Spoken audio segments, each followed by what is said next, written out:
ओम हर हर महादेव। आप सभी लोग कैसे हैं? हमको आशा है कि आप सभी लोग अच्छे ही होंगे। आज मैं उत्पन्ना एकादशी व्रत कथा के बारे में बताने जा रही हूँ। आप यह कथा आप प्रेम पूर्वक सुनिएगा। जो यह व्रत रखते हैं उनको मन वांछित फलों की प्राप्ति होती है, मोक्ष की प्राप्ति होती है। जिसको संतान नहीं उसे संतान प्राप्त होता है। तो यह व्रत किया जाता है। जिसकी इच्छा है वो रहेगा, वो रहना चाहिए व्रत। तो आप उत्पन्ना एकादशी का कथा सुनिए।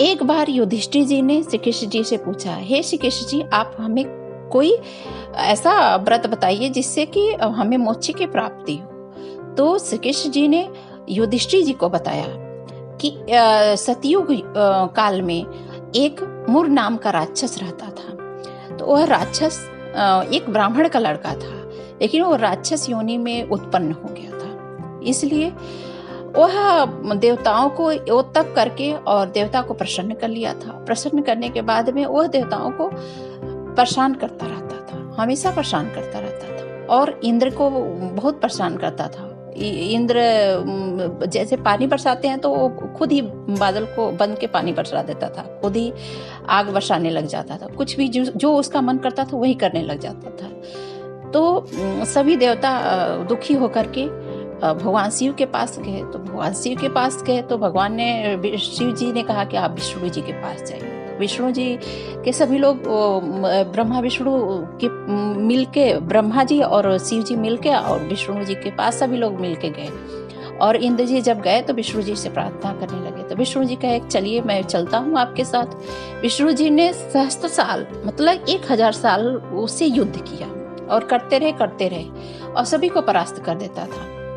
लेकिन एक बार भगवान ने करते करते युद्ध फिर सोचे कि चलिए थोड़ा मैं आराम कर लेता हूँ, और गुफा में जाके वो सो गए। जब गुफा में जाके सो गए तो ये जो मुर नाम का राक्षस था तो बहुत दुष्ट था। इसलिए वह भगवान को, नारायण जी को पीछे पीछे दौड़ाता हुआ गया। भगवान जब सो गए तो वो सोचा कि क्यों ना मैं इनको सोते हुए ही मार दूं। तो वैसा विचार उसके मन में आया। तब से एकादशी माता विष्णु जी के शरीर से उत्पन्न हो गई। भगवान के शरीर में तो तेज रहता ही है, उसमें सभी देवी देवताओं का निवास रहता है। इसलिए एकादशी माता उत्पन्न हुई। जब उत्पन्न हुई तो बहुत सुंदर थी, और सुंदर थी तो वह देख के इसके मन में इच्छा उत्पन्न हुई कि उनको पाने की, एकादशी माता को। तो ये मुर नाम का राक्षस था। तो राक्षस ही होता है। इसलिए उसके दिमाग उत्पन्न हुआ तो वो क्या किया कि एकादशी माता को कुछ बोला कि हमारे साथ चलिए। तो एकादशी माता ने गुस्सा में आके उसको युद्ध किया और उसको परास्त करके मार गिराया। फिर जब विष्णु जी उठे तो मुर नाम का राक्षस वहां गिरा पड़ा हुआ था।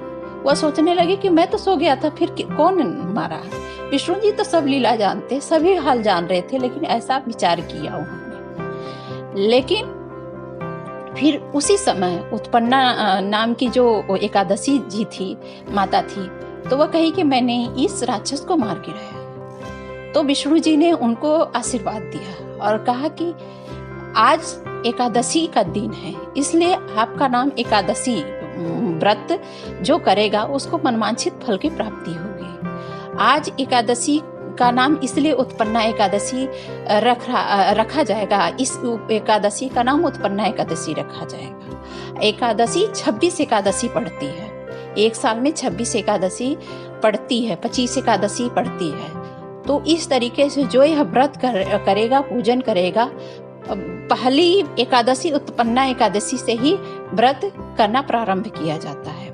जो यह व्रत करता है उसको मनवांछित फल की प्राप्ति होती है, संतान उससे संतान होता है, सुख की प्राप्ति होती है, मोक्ष की प्राप्ति होती है। तो ऐसा आप करिएगा, निराहार रह के व्रत किया जाता है। तो आप करेंगे तो आपको जरूर फल की प्राप्ति होगी। ओम हर हर महादेव। आप ऐसी कथाएं यदि सुनना चाहते हैं तो आप मेरे चैनल को सब्सक्राइब करिए और बेल आइकन को प्रेस कर दीजिए, क्योंकि सारी नोटिफिकेशन आपके पास चला जाए। ओम हर हर महादेव।